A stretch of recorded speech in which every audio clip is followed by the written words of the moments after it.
Julia sat quietly in her new home, staring at the unfamiliar walls. She had married Robert because she had no choice. It wasn't what she wanted, but there was no turning back now. When they arrived at his village, she was surprised to find it even less developed than her own. The houses were old, the streets narrow, and the place felt a little forgotten by time. But Robert was kind. He welcomed her with warmth, and for the first time in a while, Julia felt a bit of comfort. Just as she began to settle in, Robert told her he had to leave for a nearby city. He said he would be back in a week. Julia's heart sank. Alone? In this strange place? She didn't know anyone here. She tried to convince him to stay, but his work was important, and he promised to return soon. The house felt quiet, too quiet, after he left. Julia busied herself in the kitchen, cooking lunch. The food tasted good, but eating it alone made her feel lonely. After lunch, she lay down on the bed, hoping to rest and forget the strange silence for a while. But sleep didn't come easily. In the afternoon, she heard voices outside. Curious, Julia walked to the window. A few villagers were gathered nearby, talking in low voices. She strained to listen, but the words were too far to understand. All she caught were a few words: creature, forest, dangerous. She picked up her phone and dialed Robert's number, but there was no answer. With nothing else to do, she decided to take a walk around the village. Maybe some fresh air would lift her mood. But the moment she stepped outside, she felt eyes on her. People stared as she passed, whispering. She was the new bride, after all, and everyone seemed curious. Suddenly, a man approached her. He smiled warmly and said, "Hello, Julia." "I'm Chris, Robert's close friend." Julia relaxed a little. "Yes, I remember you from our wedding." "How are you finding the village?" Chris asked, his tone friendly. "I'm alone. Robert has gone to the city for a week and it's quiet," she said, realizing too late that it might sound like she was complaining. Chris's eyes flickered for a second, but then he smiled. "Well, you shouldn't be too lonely. Come, meet my wife. She's been eager to meet you." Grateful for the company, Julia agreed, and they walked to Chris's home. His wife welcomed her with a smile, and they spent some time chatting. The warmth of their company lifted Julia's spirits, and for a while, she forgot her worries. As the sun began to set, Chris's wife said, "Oh, and don't walk alone at night, especially near the forest. There are animals out there." "What kind of animals?" Julia asked, curious. "Oh, just regular ones. Nothing to worry about," she said. But there was something in her tone that made Julia feel unsure. Back at her house, the quiet returned, wrapping around her like a thick blanket. She cooked a simple dinner and ate it alone again, the house feeling even emptier than before. She thought about walking down the street to clear her head, but the warning from Chris's wife echoed in her mind. So instead, she tried to sleep. But sleep didn't come. The night dragged on, and just as she began to drift off, a strange sound broke through the silence. It was faint at first, like something crawling, but it was getting louder. Julia sat up, listening carefully. The sound seemed to be coming from the direction of the forest, just as Chris's wife had mentioned. She held her breath, wondering if it was just her imagination. But the crawling sound continued, slow and steady, as if something was creeping through the trees. The strange crawling sound woke Julia up again. This time her curiosity was stronger than her fear. She quietly slipped out of bed, her heart racing with a mix of fear and excitement. Grabbing a sharp kitchen knife, she moved toward the door. As she stepped outside, the cool night air brushed against her face. The village was still, and in the distance, the dark forest loomed, silent and mysterious. Julia stood for a moment, listening. Everything seemed normal, but then she heard it again, closer this time, the soft, eerie sound of something crawling through the forest. Her body tensed. She wanted to know what it was, but her mind was screaming to stay away. Still, she couldn't help herself. She took a few more steps toward the trees, her hand gripping the knife tightly. Suddenly the noise grew louder, much closer now. A shiver ran through her. She froze, realizing she might be in danger. Turning quickly, Yulia decided to return to the safety of her home, which was only a short distance away, maybe 100 meters. She quickened her pace, trying to stay calm, but the sound followed her, growing louder with each step. Something was coming. Her heart raced as she looked back. There, in the dim moonlight, she saw a figure moving toward her. Panic set in and she started running, the distance to her house feeling much farther than it was. She reached the door and fumbled with the lock, her fingers trembling, but managed to bolt it shut just in time. Breathing hard, she peeked out the window. Her eyes widened in shock. A giant wolf was standing outside, just a few steps from her door. But something was strange about it. The wolf didn't seem angry or aggressive. Its eyes were calm, almost gentle. It looked at her through the window, and for a moment, Yulia felt as if it wanted to communicate, to say something, but the fear in her chest was too strong. She carefully closed the window, afraid that it might break through if she wasn't careful. That night, she couldn't sleep. She lay in bed, tossing and turning, her mind replaying the events over and over. The wolf had followed her, but it didn't attack. What did it want? Why had it seemed so peaceful, unlike any wild animal she had ever heard of? The questions swirled in her mind, making rest impossible. When the first light of dawn broke through the window, Yulia slowly opened it again. The wolf was gone. She felt a strange mix of relief and disappointment. After a quick bath, she decided to visit Chris's wife to talk about what had happened. At Chris's house, Julia recounted the whole event, but instead of sympathy, Chris's wife was annoyed. "I told you not to go near the forest," she said sharply. "Not even during the day. There are things there that you don't understand." Julia was taken aback by her reaction. She had hoped for some explanation, or at least comfort, but Chris's wife seemed more irritated than concerned. Feeling awkward, Julia excused herself and walked back to her house. As she left, a new thought nagged at her. What if the wolf wasn't just an animal? What if there was something more to it? Later that day, she called Robert again, hoping to hear his voice and share what she'd seen. But once again, he didn't pick up. After what felt like hours of waiting, he finally called back. "Sorry, I'm really busy here. I'll call you tonight, okay?" His voice was rushed, and before she could tell him anything, the call ended. The evening came quickly, and Yulia decided to take a walk through the village to clear her mind. As she strolled, a handsome young man caught her eye. He smiled and approached her with an easy confidence. "Hello, beautiful lady," he said. "My name is David. I'm new here like you. I'm a detective, actually, and I'm looking for a wolf. Have you heard about it?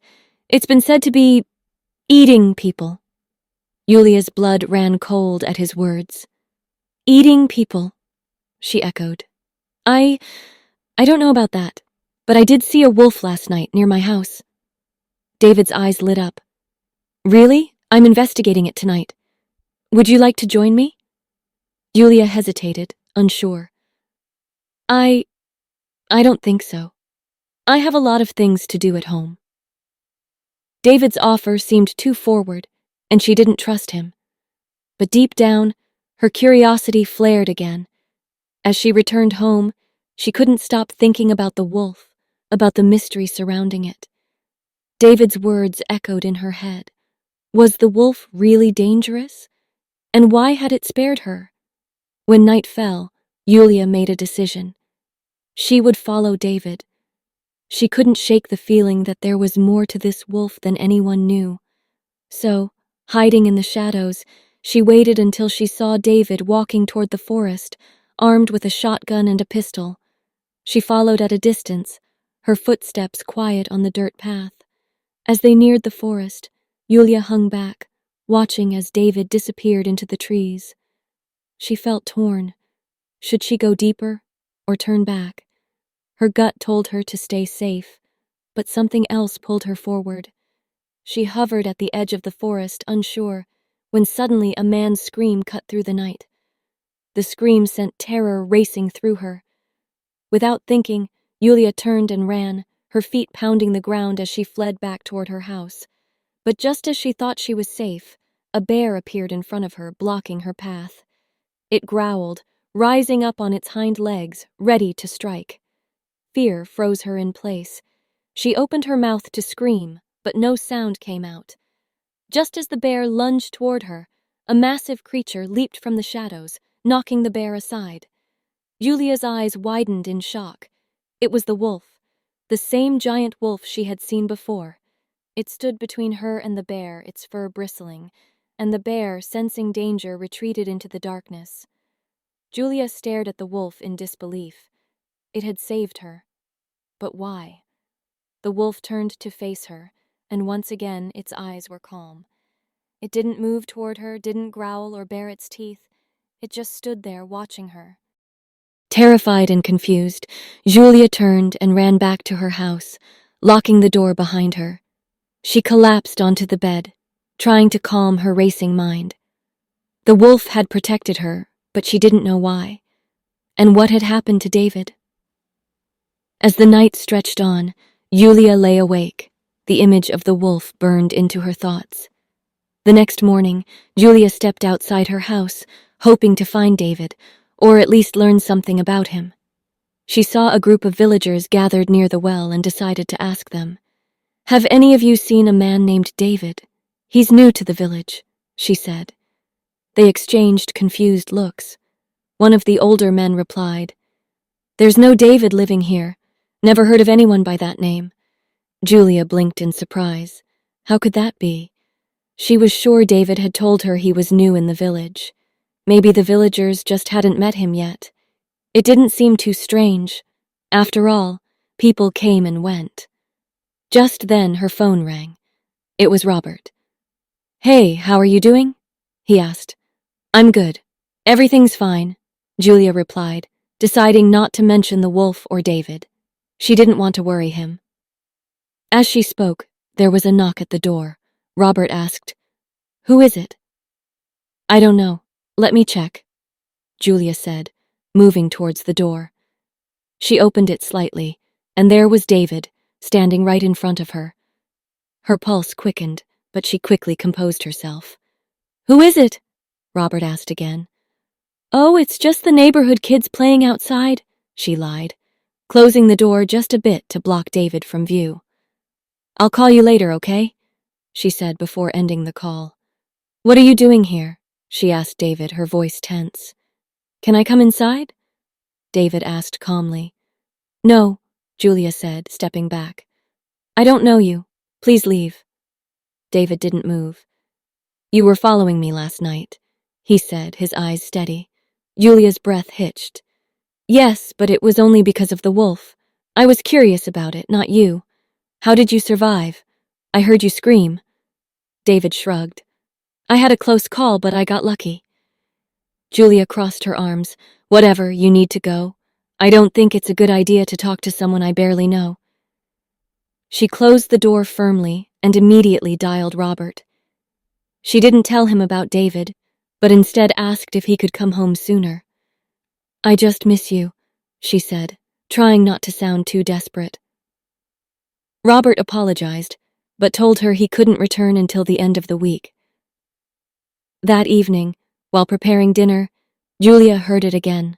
The sound of crawling, creeping closer and closer. She froze, gripping the edge of the counter. The noise seemed to echo in the quiet house. Her hands trembled as she reached for the window and opened it slightly. There, just a few steps away, was the wolf. It was sitting, calm and still, watching her. Her breath caught in her throat. The wolf's eyes were strangely soft, not like a predator's. It was as if it wanted to communicate, to tell her something, but it was still a giant wolf and her fear kept her frozen. Then, Without warning, the wolf stood up. It let out a low, guttural growl and began to snarl, crawling closer. Panic surged through Yulia.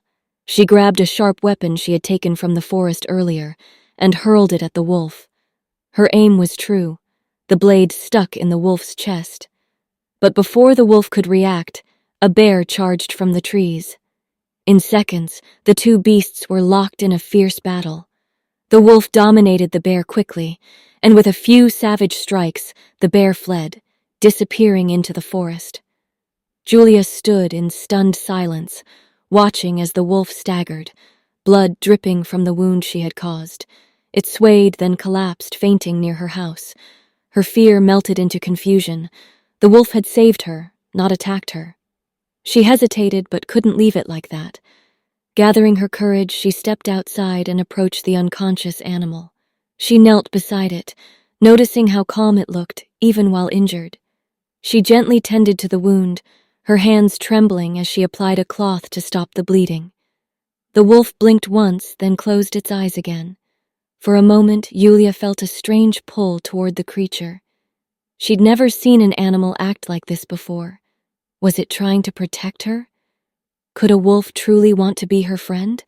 As she moved to step away, the wolf stirred and grabbed her hand lightly with its paw.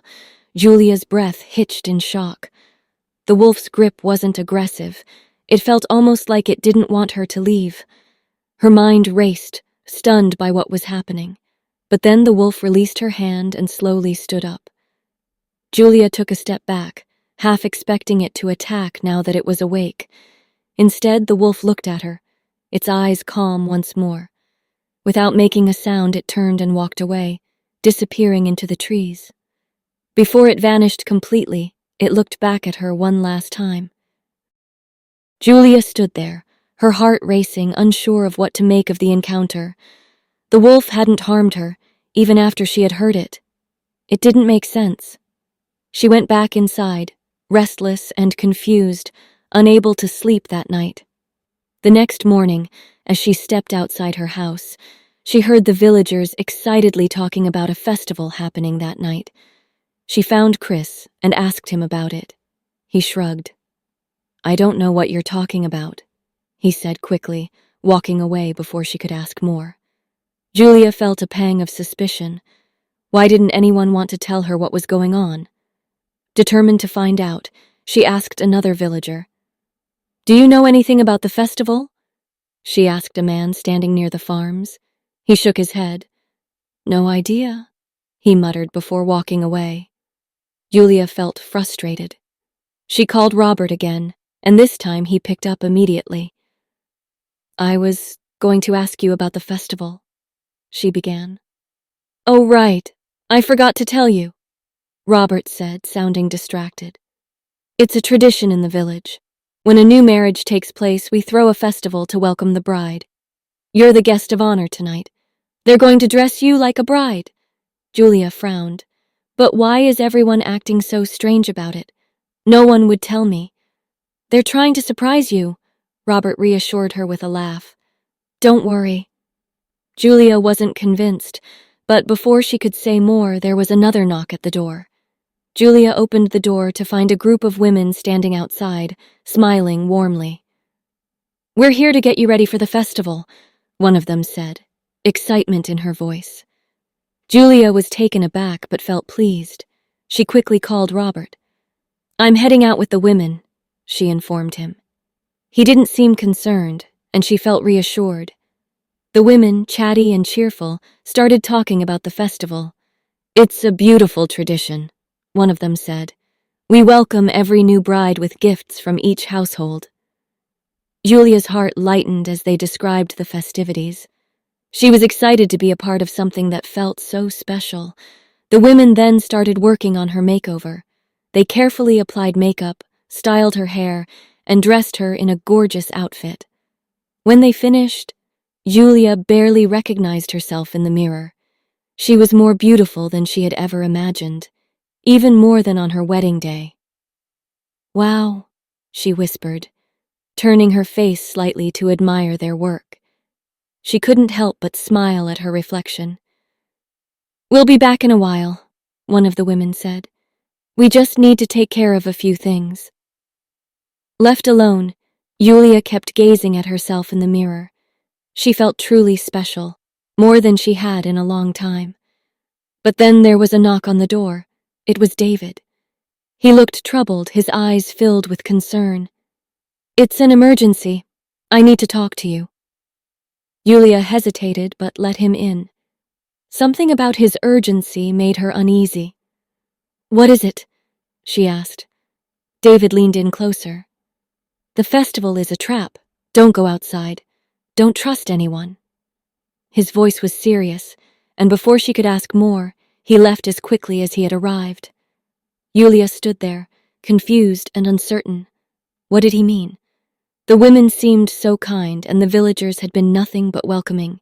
Yet, something about David's warning gnawed at her.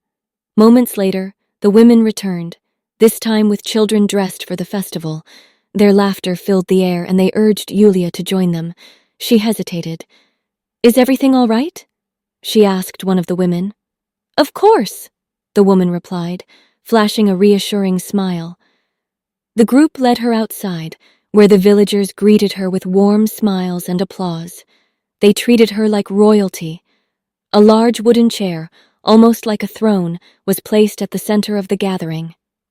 Please sit, someone urged. Julia sat down, feeling a mix of joy and unease. One by one, villagers came forward to present her with gifts.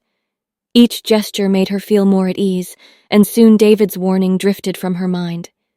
She was overwhelmed with happiness until a woman approached her with a special drink. It's tradition, the woman said, handing Julia a cup. Julia hesitated, but, not wanting to offend anyone, she drank it. The moment the liquid passed her lips, she felt dizzy. Her vision blurred, and she struggled to keep her focus. Robert, she called out as he suddenly appeared before her. When did you get back? She asked, her words slurred. But Robert didn't answer. Everything around her was fading. Before she could piece together what was happening, darkness swallowed her whole. When Julia woke up, her arms and legs were bound tightly to the chair. She tried to move, but the ropes were too tight. Panic set in. Robert was standing before a crowd, speaking words she couldn't fully understand. It sounded like a ritual, and then she heard the word, sacrifice. Her blood ran cold. She screamed, but the villagers ignored her. She was trapped, unable to move, unable to escape. A man approached her and spoke softly, almost gently. Don't be afraid, dear. This is just how it is here. Every man marries twice. The first wife, well, she is sacrificed to the creature of the forest, the werewolf. Yulia's breath caught. No, this can't be happening, she cried out, struggling against the ropes, but it was no use. Suddenly, from the distance, there came a deep, menacing growl. The villagers scattered in fear, running to their homes and slamming doors behind them. Julia's heart raced as she saw the massive, terrifying wolf emerge from the forest. It was enormous, its eyes glowing with a fierce hunger. It looked like a predator ready to tear her apart. Julia braced herself for what she thought would be her final moments. But as the wolf approached, something changed. The aggression in its eyes melted away, replaced with calm. It came closer and closer, its gaze locking on hers. Then Yulia recognized it. The wolf she had seen near her home. The one she had tended to. The one that had saved her from the bear. She stared at the creature in disbelief. The wolf began to transform, its body shifting, its fur receding, and slowly, standing before her, was David. David, she whispered, stunned. He didn't say a word. Instead, he untied her from the chair and helped her to her feet. Without another word, he led her to his horse. They rode in silence through the forest, the cool night air whipping past them. After a while, David stopped. Julia's mind raced. She didn't know what to think or feel. Everything had happened so fast. David looked at her, his expression serious. Do you want to go back home to your husband? Julia shook her head, her voice steady as she said, No, he's not my husband. He's a monster. David looked at her for a moment before asking, "Then where will you go?" Yulia's heart felt heavy with the weight of her decision, but she looked him in the eyes and said, "I'll stay with you. Whether you choose to eat me or not, it's up to you." David's expression softened, and without another word, he leaned in and kissed her. In that moment, Julia knew she had made her choice. Whatever came next, she would face it alongside him.